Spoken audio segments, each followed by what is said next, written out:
السلام علیکم ورحمۃ اللہ وبرکاتہ۔ دوستو، یہ اسی کہانی کی اگلی ایک ساتھ ہے۔ یہ کہانی ہے کیسے خاندان کی جو آدھے اللہ کے پیروکار تھے اور آدھے شیطان کے راستے پر چلتے تھے، جو آدھے اللہ کو مانتے تھے اور آدھے شیطان کی پیروکاری کرتے تھے، اور شیطانیت بڑھانے کے لیے، شیطان کو خوش کرنے کے لیے اور اپنی شیطانیت بڑھانے کے لیے لوگوں کی زندگیوں کو داؤ پر لگاتے تھے۔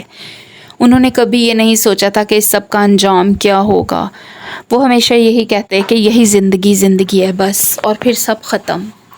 بہو جب بھی اپنی ساس کو نصیحت کرتی کہ ایسے نہ کریں، اللہ پاک کا یہ فرمان ہے، نبی پاک صلی اللہ علیہ وسلم نے فرمایا، تو وہ ہمیشہ کہتی کہ قرآن سے حوالہ دو، حدیث کا کیا پتہ، یہ تو پہلے لوگوں کی بنائی باتیں ہیں، وہاں کون بیٹھا تھا لکھنے کے لیے، ہمیں کیا پتہ، یہ تو مولویوں کی بنائی باتیں ہیں۔ وہ جب بھی نصیحت کرتی کہ نیک اعمال کریں، اللہ پاک اس کا اجر دیں گے، تو ساس ہمیشہ کہتی ہے جسم کھانا تو کیڑوں نہیں ہے، یہ تو مولویوں کی بنائی باتیں ہیں، ایسے ہوگا ویسے ہوگا، کچھ نہیں ہوگا، یہی زندگی ہے، کھانا تو جسم کیڑوں نہیں ہے، جتنا اس سے زندگی میں فائدہ لے سکتے ہو تو لے لو۔ لیکن وہ کبھی یہ نہیں سمجھ پائی تھی کہ آخر وہ کس طرح کا فائدہ لینے کی بات کرتی تھی۔ اچانک سے بہو کی طبیعت بہت زیادہ خراب ہو گئی، اسے سمجھ نہیں آتی تھی، کبھی اچانک سے اسے پسلیوں میں شدید درد شروع ہو جاتی، ساتھ کمر میں شدید درد، کبھی اچانک سے اس کی دائیں ٹانگ میں بہت شدید درد شروع ہو جاتی، کبھی کچھ کبھی کچھ، کبھی گلا ایسے ہوتا جیسے کوئی دبا رہا ہے، اچانک اس کی اور اس کے بچوں کی بھی بہت زیادہ طبیعت خراب ہو جاتی۔ کبھی بھی کچھ سمجھ میں نہیں آیا تھا کہ کیا چل رہا ہے کیا نہیں۔ طبیعت خرابی کی وجہ سے وہ کچھ دن اپنے بچوں کے کمروں میں تلاوت نہیں لگا سکی، نہ کر سکی۔ اسے سمجھ نہیں آ رہی تھی کہ کیا ہو رہا ہے کیا نہیں، اس میں ہمت ہی نہیں تھی۔ 2 دن گزرنے کے بعد ایک عجیب سی بہت بڑی سی کالے رنگ کی چھپکلی بچوں کے کمرے میں آ گئی۔ وہ دن میں چھپکلی ہوتی اور رات کو ایسے کالی سی اینٹی بن کے پھرتی۔ بچے ڈرنے لگ گئے، بچے ڈر کے ماں کے پاس آ گئے۔ اس نے بھی یہ نوٹ کیا کہ دن میں چھپکلی ہوتی ہے اور جب بھی تلاوت لگاؤ یا کچھ وہ عجیب طریقے سے گھورتی، اور جب بھی وہ چلتی چھن چھن چھن چھن کی آواز آتی۔ اسے سمجھ میں نہیں آتا، اس نے کبھی ایسی چھپکلی نہیں دیکھی تھی، نہ ہی کبھی اس کے بارے میں سنا تھا، یہ سب کیا چل رہا تھا کچھ بھی سمجھ میں نہیں آ رہا تھا۔ اور رات کو بچوں کے کمرے میں کالی سی اینٹی ہوتی، بچے بہت ڈر گئے بہت ڈر گئے، وہ ماں کے پاس آ کے سونے لگ گئے۔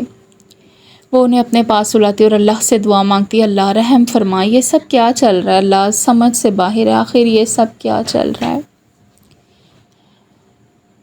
اگلے دن جب اٹھ کر اس نے ہمت کر کے تلاوت لگائی، کچھ دیر بعد عجیب سا بچھو آیا کالے رنگ کا، بہت عجیب اور بہت بڑا سا۔ کچھ دیر وہ وہیں رکا رہا اور اس کے بچے بیڈ پہ تھے۔ کچھ گھنٹے گزرنے کے بعد، اللہ کا نام لگاتار چلنے کے بعد، وہ خود ہی کہیں چلا گیا، کہاں گیا، کس سمت گیا، کچھ سمجھ نہیں آئی۔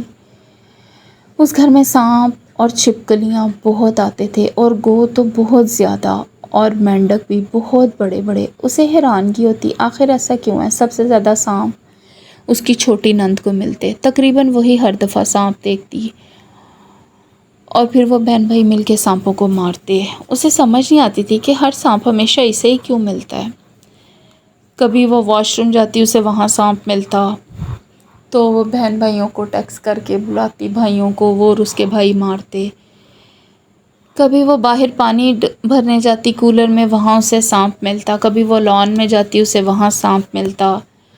کبھی جب وہ ڈرائنگ روم میں جاتی، اسے وہاں سے سانپ ملتا۔ گھر میں سارے سانپ بس اسے کو ملتے تھے۔ یہ سب کیا چل رہا تھا کیا نہیں، کچھ بھی سمجھ نہیں آ رہی تھی۔ عجیب و غریب حالات چل رہے تھے۔ ایک دن جب بہو واش روم میں گئی، وہاں کالے رنگ کا چھوٹا سا سانپ کا بچہ تھا، بالکل کالا، پیور کالا۔ اس نے سوچا کہ میں اسے مار ہی سکتی ہوں۔ بہت مشکل سے اس نے اسے مارا، وہ جلدی مر ہی نہیں رہا تھا۔ اس نے بہت مشکل سے اسے مارا۔ جس رات اس نے اس سانپ کے بچے کو مارا، اس کے کچھ دن بعد، 2-3 دن بعد، اس کی بہت طبیعت خراب ہو گئی۔ اس کی کمر ایسے ہو گئی کہ بس اسے لگتا تھا یہاں سے ٹوٹ ہی جائے گی، بس اس جگہ سے ٹوٹ ہی جائے گی، اور لیفٹ بٹک میں ایسے تھا جیسے کسی نے کوئی نوکدار چیز، کوئی سوا لائک برف والا سوا یا کوئی نائف یا کوئی بہت نوکدار چیز کسی نے اس کی لیفٹ بٹک میں گھبا دی، اس سے چلا بھی بہت مشکل سے جاتا تھا، وہ بہت مشکل سے اپنا اور اپنے بچوں کا کام کرتی۔ سسرال والے اس کی کوئی ہیلپ کرنے کو تیار نہیں تھے، بلکہ الٹا اسے مشورہ دیا جاتا کہ بچے چھوڑ کے تم اپنی ماں کے پاس چلی جاؤ، لیکن وہ یہی پریشان ہوتی میں کس طرح اپنے بچے چھوڑ کے جاؤں، کیونکہ بچے اسکول گوئنگ تھے، تو یہی کہا جاتا نہیں تم پتہ نہیں کب تک ٹھیک ہوتی ہو، پتہ نہیں ٹھیک ہوگی بھی کہ نہیں، تو تم چلی جاؤ۔ لیکن وہ کہتی میں کس طرح اپنے بچوں کو چھوڑ کے جاؤں، جو میرے ہوتے میرے بچوں کے ساتھ اس طرح کرتے ہیں، وہ میرے بعد میرے بچوں کے ساتھ کیا کریں گے۔ ماں تھی، اپنی تکلیف برداشت کرتی گئی، لیکن بچوں کو چھوڑ کے نہ گئی۔ لیکن اس بیماری نے اسے بہت کچھ یہ سمجھا دیا کہ جب تک آپ ٹھیک ہیں تب تک ہر رشتہ آپ کا ہے، ہر رشتہ بدل جاتا ہے، یہاں تک کہ شوہر کا بھی منہ بنتا، تم نے یہ نہیں کیا، تم نے وہ نہیں کیا، وہ بھی اس سے لڑتا، وہ کبھی یہ نہ دیکھتا یہ کتنی بڑی تکلیف میں سے گزر رہی ہے۔ کوئی پین کلر کوئی چیز اس کی تکلیف ٹھیک نہیں کرتی تھی، اسے سمجھ نہیں آتی تھی میرے ساتھ چل کیا رہا ہے، ہو کیا رہا ہے۔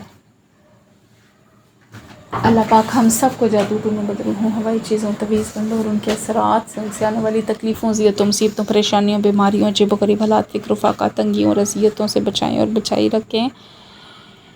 ویڈیو پسند آئے تو لائک کریں، شیئر کریں، سبسکرائب کریں اور بیل آئیکن کو پریس کرنا نہ بھولیے گا تاکہ ہر نئی آنے والی ویڈیو آپ کو سب سے پہلے ملے۔ اسے زیادہ سے زیادہ لوگوں میں صدقہ جاریہ سمجھ کے شیئر کریں تاکہ اگر خدا نخواستہ کسی کے ساتھ ایسا ہو رہا ہے یا اس طرح پیرانارمل ایکٹیویٹیز ہو رہی ہیں تو وہ اس کو سیریس لیں کہ اس کے ٹریٹمنٹ کے بارے میں سوچیں، اسے اگنور نہ کریں۔